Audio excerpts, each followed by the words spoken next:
Welcome to the Rice County Historical Society. When we think about September, one of the very first things we think about is the September 7th, 1876 raid on the First National Bank in Northfield by the James Younger Gang. But it's a complicated story that's more than just that one day, so we're going to actually tell it in two parts. But first up is the raid itself.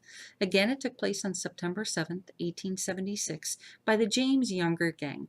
First, let me introduce you the cast of characters, as it were. We have Jesse and Frank James here. Jesse is on the left and Frank is on the right. It's a lawyer friend in the middle. And then we have the Younger brothers, Bob, Jim, and Cole Younger. And then we have their three friends, which were Charlie Pitts, William Stiles, and Clell Miller. And if they look battle weary, they are. As we begin to tell the story about what happened that fateful day, we have a variety of resources to pull from, but the most impactful, the most significant book that we utilize is this one, Robber and Hero.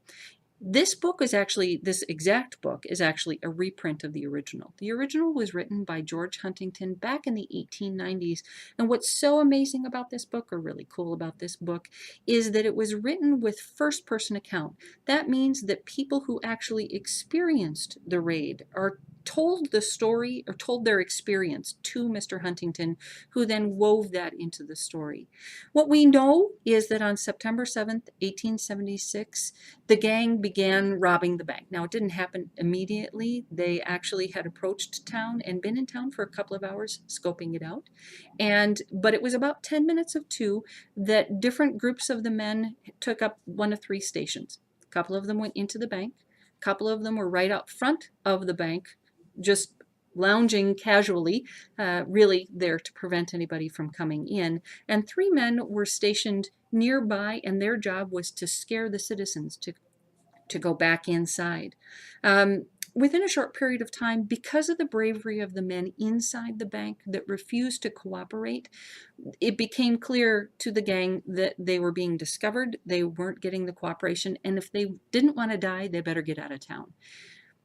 What's so remarkable about that story is the Northfield men, perhaps Minnesota nice. They didn't think that they were going to fight back, but we all know that Minnesota nice is just Minnesota hardy and polite. And they may have been polite, but they were also really hardy, and they fought back.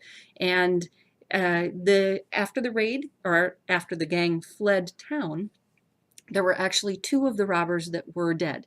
We had Clell Miller and William Stiles on the bottom of this picture.